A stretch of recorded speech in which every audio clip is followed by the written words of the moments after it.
Welcome back, my name is Jaco. I'm outside my workshop today in among concrete and wood as I'm also building a fence. Today's video is not a manufacturing video, but it is a video that helps everybody that works with metal. Whether it's silver or gold, platinum is a little bit different. But if you've got material that drops into your tray or into your skin, this one's going to help you.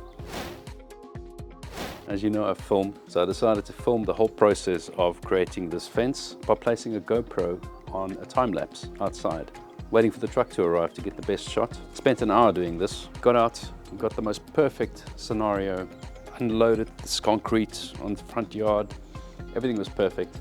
Ran back to the camera to do like a hand shot and then realized the camera was facing upwards. All of that footage was about the sky. I basically got the truck pulling in and then somehow a wind came around and blew it over.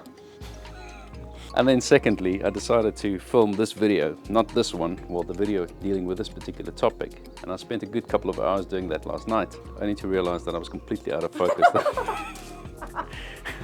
Even though Demai is not well, I've asked her to stay at home for the previous video. There are some standards that we have to abide by. We decided to reshoot the video in this wonderful constructive environment. Okay, so here we go. It's not a video about manufacturing. We do videos about the jewelry trade. This particular video deals with lemel. It's gold dust or silver dust or silver lemel or gold lemel. This is the process of taking the scrap material and remelting it or reprocessing it so that you can get a pure piece of metal to rework again. It will help you if you are sending things away to be refined only to receive back less or a cut. Obviously it has to go towards the refinery. They're going to take a cut on this. I'm going to show you how I go about it, and hopefully it will help you in your own workshop as well. The first thing to consider is when you're working with materials to always clean the desk before you work with the next material. I have the Durston desk. It has a nice stainless steel tray. I've also worked with a bench skin and the result remains the same. If I'm working with silver, and I'm going to be working with 18 karat gold thereafter, I'll make sure that every little trace of the silver is gone from the disc so that when I work with 18 karat, every bit that falls into the tray or into the skin, I can recover and keep in a separate area. If you keep it clean like this, and I mean clean to the sense that with a tray, for instance, once I'm done with it, I even go as far as spraying some cleaning spray and wipe it off to make sure that there's absolutely nothing on the tray. Then take all that lemel and put it into a separate dedicated jar. If you've got a little bit of silver into your gold lemel, it's going to bring the carat down. Once you've got your dedicated jar full of, let's refer to it as 18 karat, I know there's no other materials in there, other metals, I would start with taking it through a sieve. Now I might still have a bit of sanding paper or wet and dry as you call it here, that's in this batch of lemel that fell onto the tray. I want to get rid of all that. It's a refining process. I'm refining it continuously to get it to the purest point. I use a piece of printing paper, which is brand new piece of paper, so there's no contamination on it, it's white. And I pour this sieved metal onto the paper. Now I've got something I'm looking at and I can process. Make sure that when you're putting the piece of paper down, that the surface that you're working on has got no dirt or dust underneath it. Use a magnet to run through the lemel.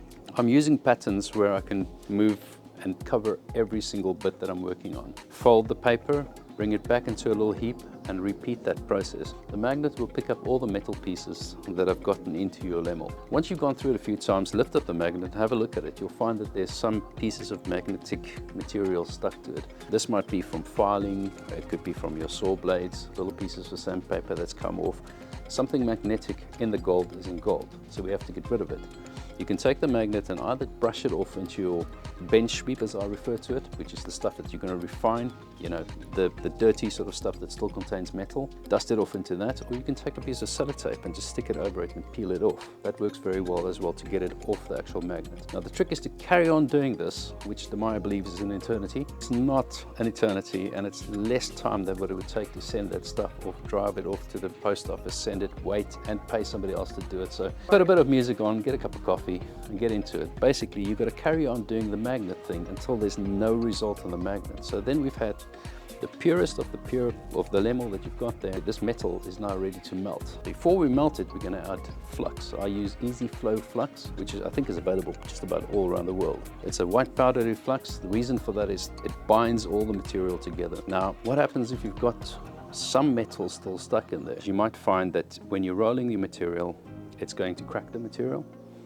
You can also find that when you're working with it, and you've actually just about on the point where you're going to polish it, that you start spotting a little dot of steel or something that you've missed in the metal as well. And this is the worst case scenario, because you're just about to polish, just about to let it out, and then you have to redo the entire job. We bring in the flux, and it depends on how much you're working with. I'm working with about 20 grams of lemel at the moment here. I would say it's also probably better to save up to you get about 10-20 grams, because the process itself takes a bit of time. So make it worth your while. For about 20 grams, I would say, you know, like a tablespoon of flux. What you're trying to do is mix the flux in with the lemel so that it's everywhere. So I throw a tablespoon in, take the piece of paper, fold it, and then rub it together. Fold it again, throw it this way around, and rub it again. This way you're spreading the flux in between all of the lemel, and from there onwards, when you've got a consistent white between your actual lemel pieces, it's time to put it in the crucible for melting. The tip that I'm going to give you is you take a bigger crucible and then heat the crucible up around the actual lemel. You'll find that you'll start seeing small little groups joining together, and you just carry on working around it until the heat is of such temperature that it starts binding the whole thing together.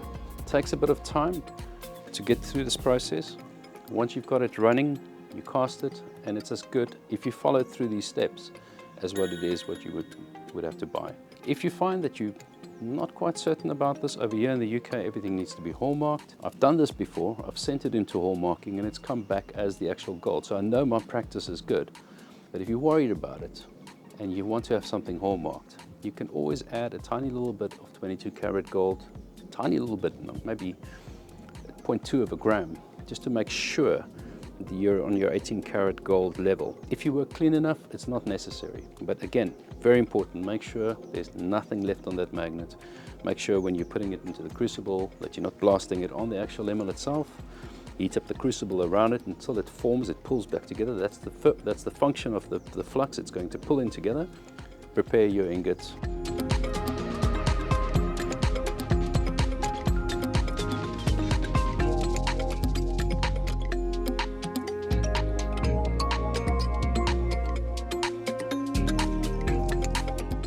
I used a little bit of oil, I put a stopper in, cast the metal, and there you have it. We do these videos because everything in the workshop that we're working with, we are going to share with you.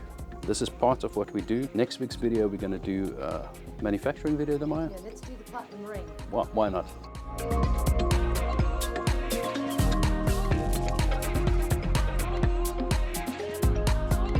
If you like this kind of material, please like, subscribe, and bell icon. You know how it works. And we don't mean the building material.